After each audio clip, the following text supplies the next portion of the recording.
नमस्कार साथियों, मैं हूं आपका होस्ट कुलदीप सिंह पुनिया और मैं लेके चलता हूं आपको राजनीति की दुनिया। साथियों, अगर राजनीति की दुनिया की बात करें साथियों, बांगर क्षेत्र के अंदर, जी हां बिल्कुल बांगर क्षेत्र के अंदर हल्का नारनौल, हल्का उचाना, हल्का किलैत, हल्का उकलाना और हल्का बरवाला के अंदर बहुत बड़े आज घटनाक्रम घटे।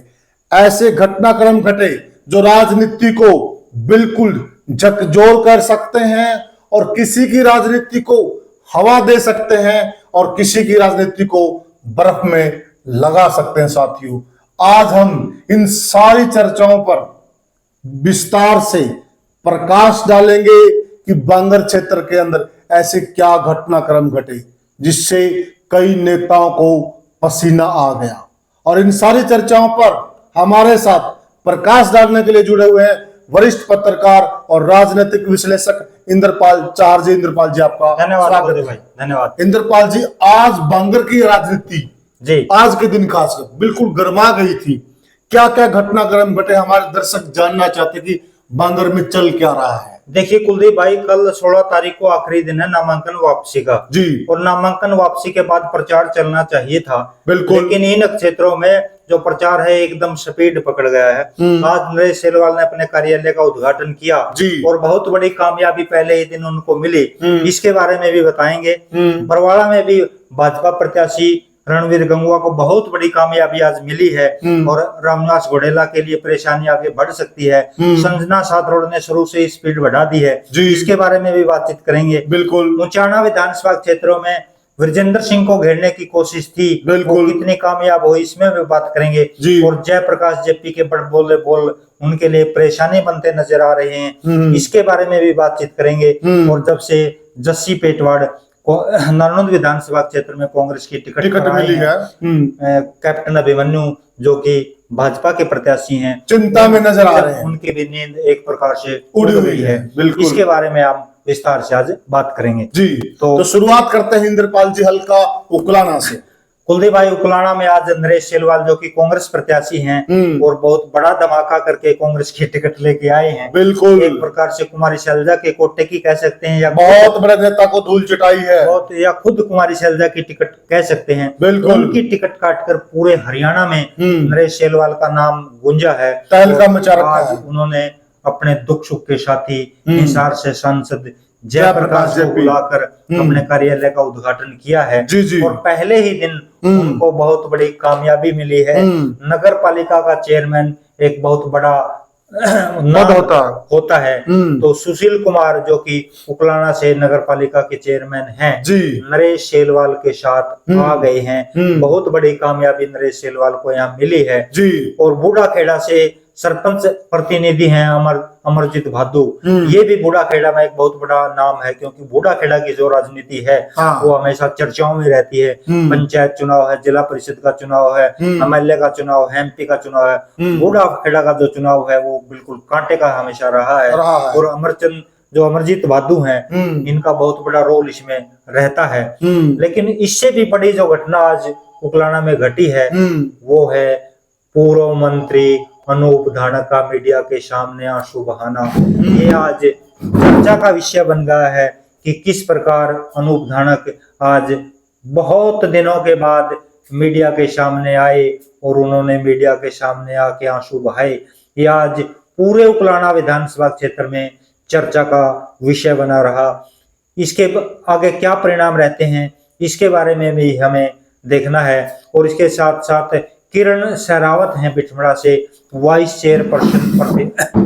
चेयरपर्सन हैं ब्लॉक समिति की, उन्होंने भी आज जेजेपी को अलविदा कह दिया है। और जिस प्रकार से सुशील जो चेयरमैन हैं वो नरेश के साथ आए हैं, नरेश के हौसले बुलंद हो गए हैं। जिस प्रकार की भीड़ आज वहां हुई उसको देखकर नरेश सेलवाल गदगद नजर आए और कल से वो अपने उकलाना विधानसभा क्षेत्र के दौरे शुरू कर रहे हैं। जी, तो यह रही उकलाना की राजनीति, क्या रही आज के दिन।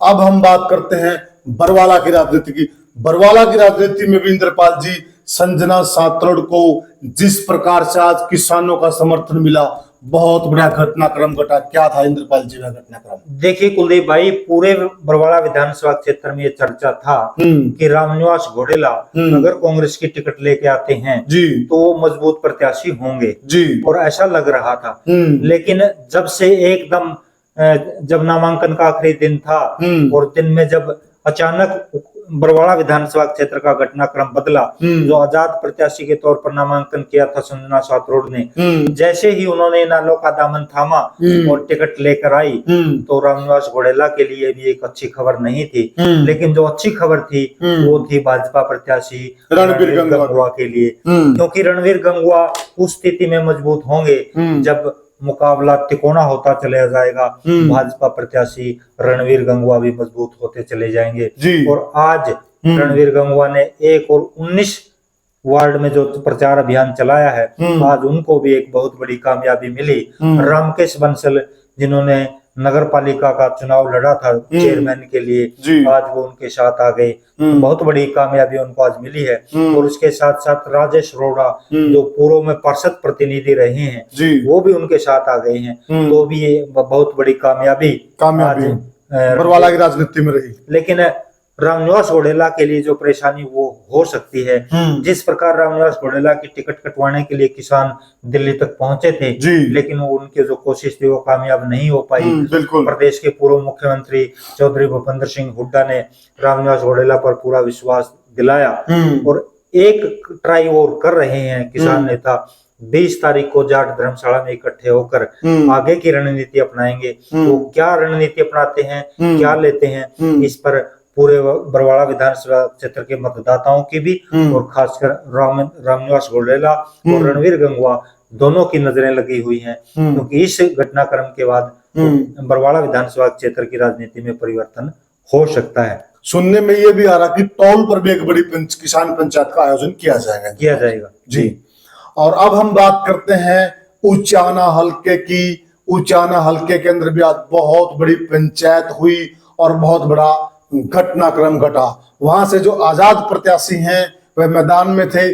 पूरी चर्चा पर प्रकाश डालेंगे इंद्रपाल जी, क्या रहा उचाना के? देखिए कुलदीप भाई, उकलाना विधानसभा क्षेत्र की जो राजनीति है, उचाना विधानसभा क्षेत्र की जो राजनीति है वो भविष्य की राजनीति को लेकर टर्न ले रही है। अब तक चौधरी वीरेंद्र सिंह जी के परिवार का पूरा एक प्रकार से दबदबा उस क्षेत्र में था। बिल्कुल, उनके पिता भी एमएलए रहे हैं। चौधरी वीरेंद्र सिंह स्वयं कई बार एमएलए बने हैं, राज्यसभा के मेंबर रहे हैं।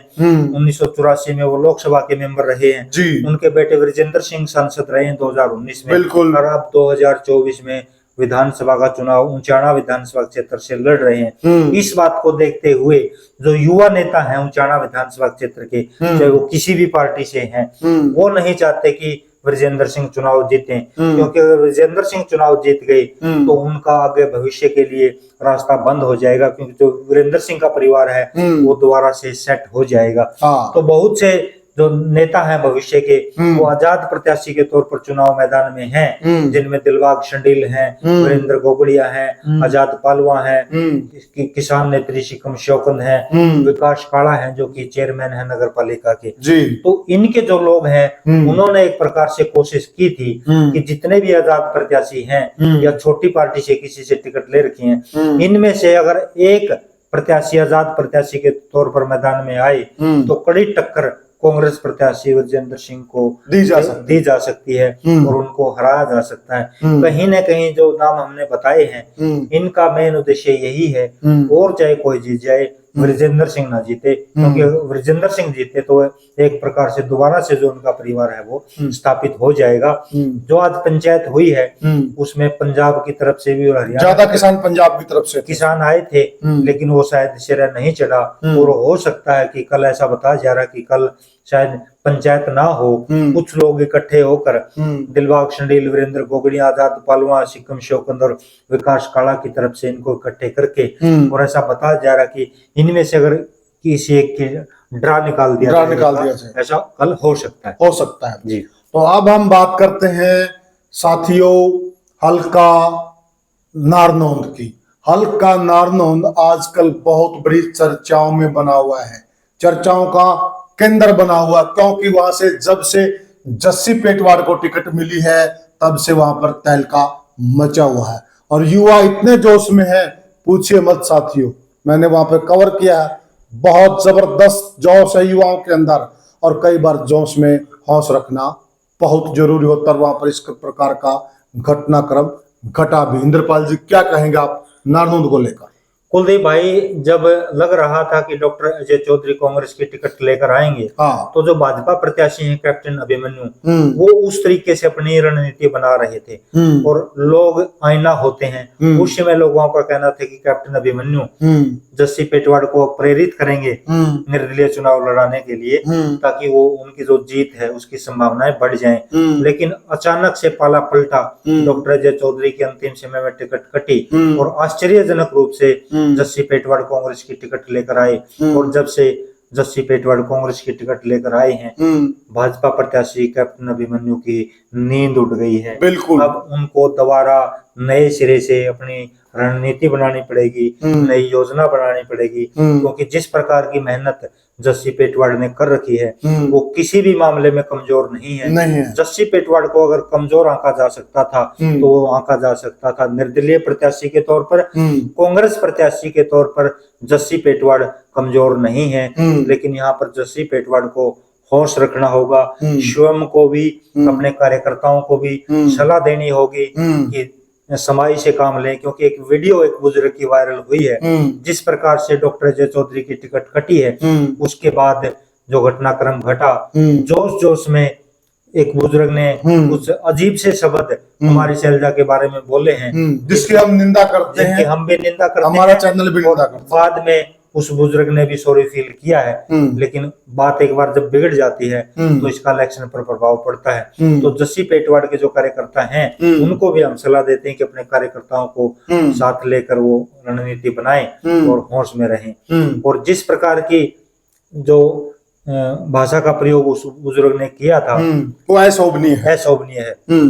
और इसके साथ साथ कुलदीप भाई, एक और बड़ा घटनाक्रम नारनौंद में घटा है।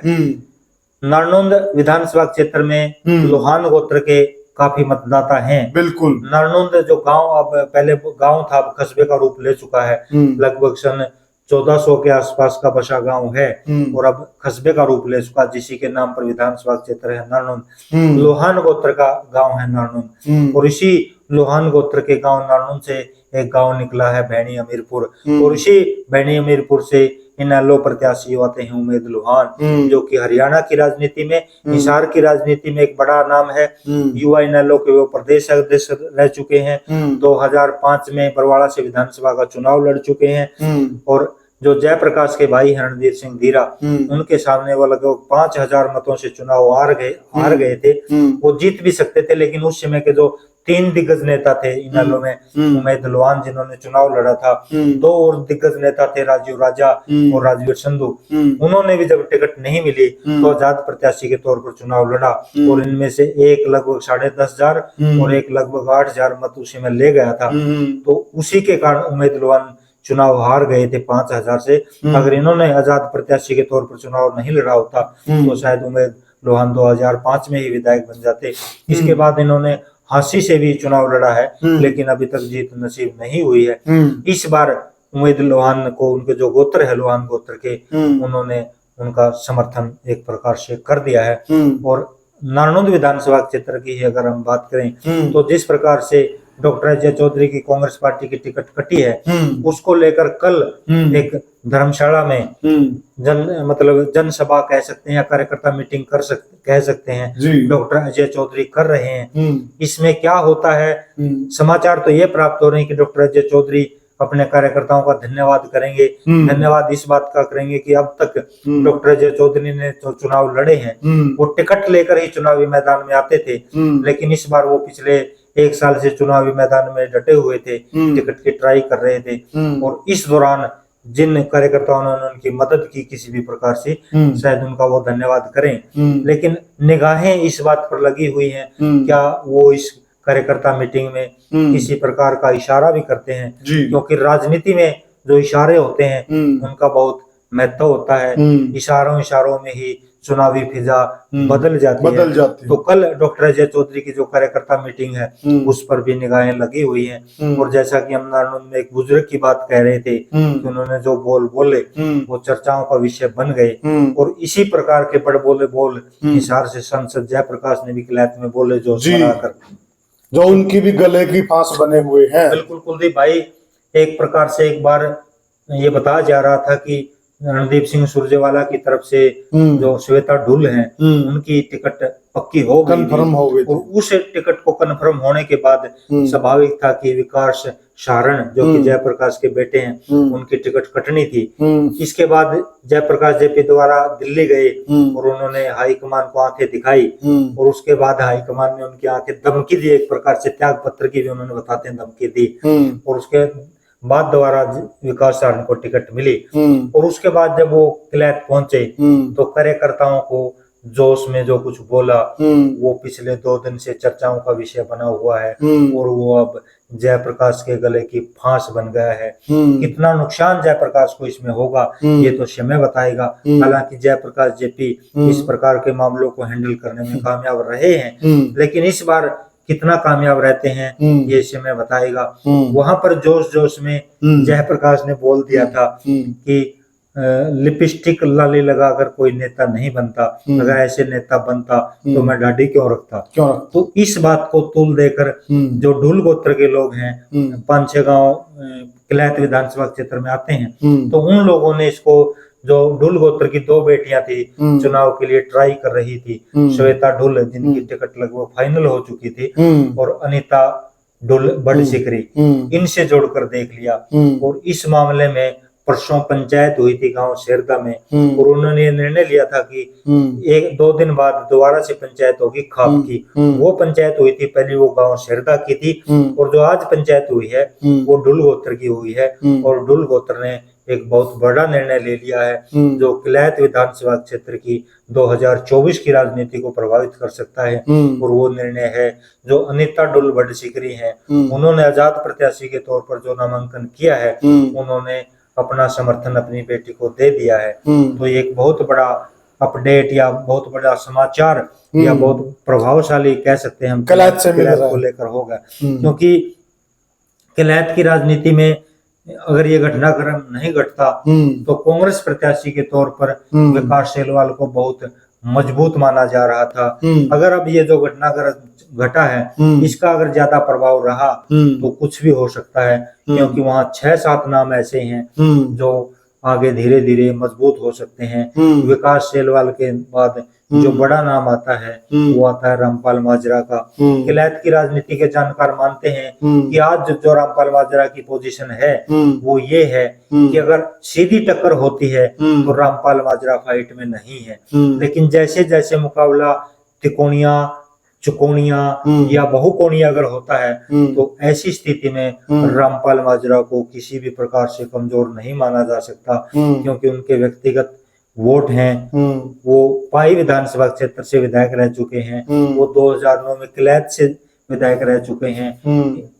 किलायत के साथ साथ पूरे कैथल जिले का वो बड़ा चेहरा है, और आजकल तो इनेलो के प्रदेश अध्यक्ष हैं, पूरे प्रदेश में उनका नाम है, तो किसी भी प्रकार से वो कमजोर नहीं है। उसके बाद अनुराग डांडा बहुत बड़ा नाम है, आम आदमी के बड़े नेता हैं, वो भी चुनाव लड़ रहे हैं। और अनुराग डांडा के बारे में भी ये प्लस पॉइंट पिछले 2 दिन में आया है। किठाना गांव में डांडा गोत्र के लोगों की पंचायत हुई, जिस प्रकार की लोहान गोत्र की नानोद में हुई है। पिछले 2 दिन में किठाना गांव में डांडा गोत्र के 2-3 गांव हैं किलायत विधानसभा क्षेत्र में, उन्होंने भी इकट्ठे होकर अपने जो लाडले हैं अनुराग डांडा उनको समर्थन दे दिया है। तो अनुराग को भी किसी प्रकार से कमजोर नहीं आंका जा सकता, और जिस प्रकार का समर्थन अनीता ढुल बड़ सिकरी को मिला है वो भी कमजोर नहीं है। और पिछले 10 दिन से राजपूतों की बहुत मीटिंगें हुई हैं, उन्होंने भी सतविंदर राणा को चुनावी मैदान में उतार रखा है। किलायत की अगर हम बात करें तो राजपूत बिरादरी में बाता गांव बहुत बड़ा आता है। किलायत गांव में जो राजपूत हैं बड़ी संख्या में मतदाता हैं, राजौंद में है, दुमाड़ा गांव में है, बीर बांगड़ा में है, और भी कई गांव हैं, कम से कम 6-7 गांव ऐसे आते हैं जो राजपूत बाहुल्य हैं, तो बहुकोणीय मुकाबले में भी मतलब हम सत्यवेंद्र राणा को कमजोर नहीं आंक सकते। और सत्यवेंद्र राणा बलराज कुंडू की जो पार्टी है उसकी वो टिकट लेकर आ गए थे। फोटो कॉपी उनके पास थी, लेकिन नामांकन के समय वो ओरिजिनल कॉपी जमा नहीं कर पाए और उस पार्टी का प्रत्याशी नहीं बन पाए। लेकिन जब बलराज कुंडू ने उसको टिकट दे दी थी तो स्वाभाविक ही बात है कि उनका समर्थन उनके साथ होगा। और किलैत की राजनीति में कैलरम और तीतरम दो गांव तो सीधे कुंडू गोत्र के आते हैं, और इसके साथ शायद रोहड़ा गांव में भी कुंडू गोत्र के जो पावड़ा से गए हैं कुंडू गोत्र के लोग हैं। एक बगड़ है पावड़ा के, शायद नाम से ही शायद बगड़ हो, तो अच्छा प्रभाव कुंडू गोत्र का भी है। अगर ये कुंडू गोत्र के मतदाता एकजुट होते हैं और बलराज कुंडू के कारण अगर सत्येंद्र राणा का साथ देते हैं तो इनको भी कमजोर नहीं माना जा सकता। और उधर किलैत की राजनीति में ब्राह्मण बिरादरी की अगर बात करें तो एक बड़ा नाम है विनोद निर्मल, पहले भी वो चुनाव लड़ चुके हैं, कुलदीप बिश्नोई के सहयोगी साथी रहे हैं। कुलदीप बिश्नोई के माध्यम से उन्होंने भाजपा की टिकट की ट्राई की थी, लेकिन कुलदीप बिश्नोई इन्होंने शुरू में ही इनकार कर दिया कि अपने लेवल पे आप ट्राई करिए, मैं आपकी मदद नहीं कर पाऊंगा। वो भी चुनाव मैदान में है। अंतिम समीकरण तो कल के बाद आएंगे, क्योंकि इनमें से हो सकता है कि कोई नामांकन पत्र के समय अपना नामांकन वापस ले ले, लेकिन फिलहाल की जो स्थिति है वो किलैत में बहुत रोचक बनी हुई। तो साथियों, हमने चर्चा की बांगर क्षेत्र पर, और बांगर में विशेष परिस्थितियां बन गई हैं, और इन परिस्थितियों में ऊंट किस करवट बैठता है, कौन बनता है हीरो और कौन बनता है जीरो। और कुलदीप भाई, बांगर की अगर हम बात कर रहे हैं, बांगर की जो राजनीति है वो भाजपा के लिए भी, इनेलो के लिए भी और कांग्रेस के लिए भी बहुत महत्वपूर्ण है। महत्वपूर्ण इसलिए है क्योंकि बांगर की अगर हम बात करें, नारनौंद विधानसभा क्षेत्र से जेजेपी जीती थी 19 में, बरवाड़ा से जेजेपी जीती थी, नुचाना से जेजेपी जीती थी, टुहाना से जेजेपी जीती थी, नरवाना से जेजेपी जीती थी, नुचाना से जेजेपी जीती थी। लेकिन इन क्षेत्रों में ऐसी संभावनाएं हैं, और जुलाना से जेजेपी जीती थी, तो ऐसी संभावनाएं हैं कि शायद 2024 में इन विधानसभा क्षेत्रों से जेजेपी खाता ना खोल पाए। जो जेजेपी की सीटें हैं 2019 की, उन पर सभी की निगाहें लगी हुई हैं, और जो 10 सीटें जेजेपी ने जीती थी उसमें से 7 सीटें बांगर क्षेत्र में आती हैं।